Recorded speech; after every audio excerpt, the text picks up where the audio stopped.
네, 오늘 말씀 2절에서 바울은 이 고린도 교회에서 바람직하게 해나가고 있는 부분을 칭찬합니다. 첫 번째 부분은 자신이 지금 고린도 성도들에게 기억한 바 되고 사랑받고 있는 것을 감사합니다. 우리가 신앙생활에서 추구할 바가 이것이라고 생각합니다. 곧 이와 같은 모습이 교회가 교회다워지는 것이라고 생각합니다. 즉 목회자가 사랑을 받고 또 장로님들이 사랑을 받고 구역 지도자가 사랑받고 교회 학교 교사가 사랑받고 존경받는 교회의 모습입니다. 또 이 교회를 이끌어가는 이분들이 지체들을 섬길 때 사랑과 존경으로 섬기고 돌보는 모습, 이것이 바로 언제나 교회가 가져야 할 복된 모습입니다. 이렇게 교회 지도자와 인도를 받는 분들이 서로 사랑하고 존경 어린 이 관계로 충만한 교회, 우리 모두가 추구하고 세워가야 할 교회의 모습이라고 생각합니다. 두 번째로 바울은 벌써 고린도 교회에 전통이 세워져 있다고 기뻐합니다. 전통이라고 하는 것은 무엇입니까? 그것은 어느덧 내 몸에 익어서 관습화된 것이 전통입니다. 애쓰지 않아도 저절로 되는 것, 그것이 전통입니다. 조금 풀어서 말한다면 교회에 출석하는 것이 어렵지 않습니다. 교사로 봉사하는 것이 힘들지 않습니다. 찬양대에 서는 것이 힘들지 않습니다. 더 깊이 나아간다면 새벽 기도하는 것이 아주 일상적인 것입니다. 금요 기도하는 것이 자연스럽습니다. 이것이 바로 체질화된 전통에 의해서 신앙생활하는 모습이라고 생각을 합니다. 신앙생활이 힘들지 않게 자연스럽게 이어져 갑니다.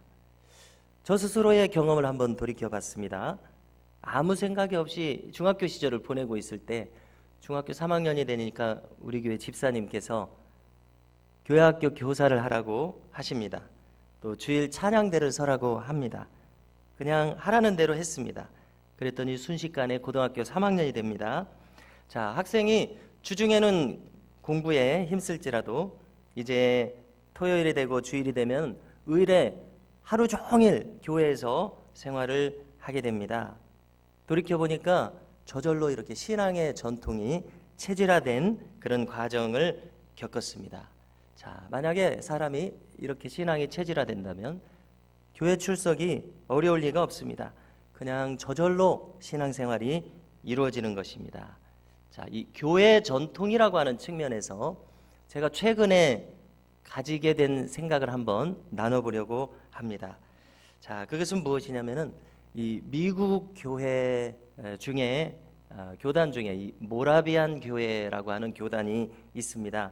원래는 유럽에서 있었던 것이고 그 요한 웨슬레가 신앙의 침체기를 겪었을 때에 이 올더스 게이트라고 하는 곳에서 모이는 이 모라비안 집회에 가서 그들의 그 확신에 찬 모습을 보고 크게 도전을 받았던 그분들입니다. 이분들의 교회 생활 전통 가운데 하나가 이 가정 생활 전통이 있는데 그것은 무엇이냐면은 그들이 매일 삼시세 때 식사를 할 때에 꼭 성경 구절을 한 구절씩 읽는다는 것입니다. 그들의 가정 생활에서 이렇게 하고 있다는 것입니다. 자, 우리도 지금 이 내용을 처음 듣게 될 때에 참 놀라게 되지 않습니까? 어떻게 이렇게 삼시 세끼 식사를 할 때 식사 기도는 우리도 하고 있지만 성경 구절을 한 구절씩 읽는 이런 모습을 가질 수 있는가?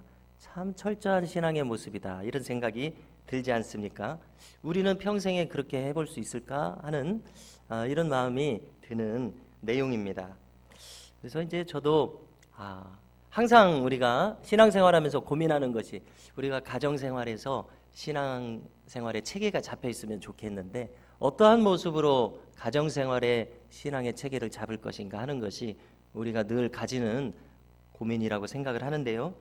자, 이 모라비안 교회 전통을 우리에게 만약에 적용할 수 있다면 이렇게 할 수 있을 것 같습니다. 우리도 책자를 만드는 것입니다. 그래서 아예 성경 구절 우리에게 익숙하고 꼭 요긴한 그런 우리가 꼭 알아야 될 성경 구절을 이렇게 뽑아서 아예 365일 날짜별로 만드는 겁니다. 그래서 아침, 저녁, 점심 성경 구절을 이렇게 못을 박아가지고 온 미담교회가 그 책자를 습증제본을 해서 주방에 걸어놓는 것입니다. 그래서 자, 이렇게 하면은 한 끼도 빼놓지 않고 하는 것은 힘들겠죠. 그러나 좀 잊어버리고 있다가도 간간히 할 수 있을 것입니다. 매일 하면 더 좋겠지만 어쩌다가 이렇게 한 달 정도 지나서 이렇게 하는 것도 의미가 없지는 않으리라고 생각을 합니다. 개인 소책자로도 만들어서 학교에서 직장에서 이렇게 하고, 또 요즘에 스마트폰이 있으니까 교회 홈페이지에다가 아주 못 박아놔서 쉽게 찾아서 할 수 있는 것도 하나의 방법이라고 생각을 합니다. 앞으로 이것을 우리가 구체화시켜서 실현을 할 수 있을는지 모르겠습니다만, 일단 머릿속으로 이렇게 염두에 두고서 책자를 만들어서 내년이라도 시행한다면, 온 미담교회가 똑같은 성경 구절로서 이렇게 시행한다면 좋은 교회 전통이 되지 않을까, 이런 생각을 해봤습니다. 자, 사도 바울이 지금 기뻐하는 것은 벌써 이 고린도 교회의 전통이 세워져서 아름다운 모습이 있는 것을 그가 기뻐하고 있는데요. 자, 우리도 그러한 교회의 전통을 아름답게 세워간다면 참으로 의미 있는 일이라고 생각을 합니다. 자, 두 번째로는 이 너울을 쓰는 문제를 다루고 있습니다. 자, 이것은 우리의 현실의 신앙생활에선 이루어지고 있지 않은 부분이기 때문에 대단히 생소한 부분입니다.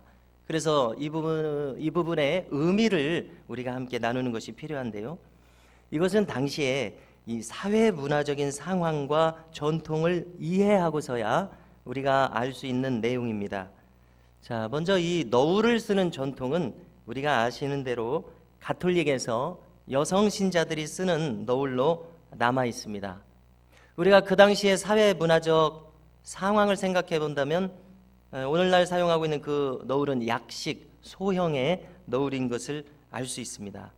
자, 오늘날도 우리가 터키나 이슬람 국가들을 보면은 여성이 온몸 전신을 이 검은 너울로 둘러쓰고 있는 것을 우리가 TV 화면을 통해서 볼 수 있습니다. 오늘날도 이 남아 있는 그런 관습이죠. 뿐만 아니라 우리나라도 멀지 않는 과거에 조선 시대만 해도 여성들이 밖에 나들이를 하려고 하면 너울을 뒤집어 쓰고 나들이를 하는 것을 우리가 역시 TV 화면에서 보게 됩니다. 자, 그것은 왜 그렇습니까? 주로 여성들이 집안에서 생활을 하고 그 다음에 밖에 나가서는 외간 남자에게 자기 얼굴을 보여서는 안 되는 그러한 차원에서 이루어지는 것이지 않았습니까? 그러니까 오늘날의 현실의 사회의 모습하고는 거리가 많이 있는 그러한 사회적인 환경입니다. 우리나라 초대교회도 생각해 보면은 처음에 예배당을 만들 때 기역자 예배당을 만들었습니다. 그 이유는 무엇입니까? 한쪽에는 남성 성도들이 예배를 드리고 또 한쪽 통로에는 여성 성도들이 예배를 드리게 해서 남녀를 서로 구분하는 바로 그것을 위한 것이 기역자 예배당이었습니다. 자, 우리가 이제 5절을 보면은 이렇게 되어 있습니다. 교회 안에서 사도 바울이 말하기를 여성들이 너울을 벗고 기도를 하거나 예언, 즉 말씀을 나누는 일이 생겼다는 것입니다. 그런데 한마디로 바울은 분명하게 말합니다. 이것이 마땅치 않다, 이렇게 말합니다. 왜 그렇겠습니까? 그 당시의 사회 문화를 너무나 뛰어넘는 그러한 일이기 때문에 그렇습니다. 13절에서 말합니다. 너희는 스스로 판단하라. 여자가 머리를 가리지 않고 하나님께 기도하는 것이 마땅하냐? 자, 무슨 뜻입니까? 생각해보면 답이 나온다는 것이죠. 이거는 통용될 수 없는 것이라는 것입니다. 오늘날에서 보는 것이 아니라 과거의 사회문화에서 보면 이것은 통용될 수 없는 것이다. 너무나 방종으로 흐른 것이다, 이런 것입니다. 자, 이것을 우리가 신앙생활하는 이 현대적으로 생각해 본다면 어떤 것을 따져볼 수 있겠습니까? 그것은 교회에서의 복장과 태도에 관한 것을 우리가 생각해 볼 수 있을 것입니다. 자, 만일 우리가 주일 예배를 생각해 본다면은 슬리퍼를 신고 온다, 생각하기 어렵지 않습니까? 또 운동화를 신고 온다, 트레이닝복을 입고 온다, 민소매를 입고 온다, 또 과한 장신구를 하고 온다. 자, 이것은 우리가 조금만 생각해 봐도 허용될 수 있을 것이냐 안 되냐 하는 이것을 알 수가 있습니다. 자, 스스로 판단해 봐라. 그러면 답이 나올 것이다. 이와 같은 것을 사도 바울이 말하고 있습니다. 자, 결론은 무엇입니까? 신앙의 자유가 보통 통용되는 상식을 넘어서 방종으로 흐르지 말라는 내용입니다. 말하자면 상식이 존중되는 교회, 절제와 질서로서 자신을 삼가고 타인을 존중하고 배려하는 교회의 모습입니다. 더 넓게 말하자면 교회의 교회된 모습을 이루는 교회입니다. 사랑과 존경으로 충만한 교회, 또 우리가 이와 같은 교회상을 추구할 수 있기를 간절히 바랍니다.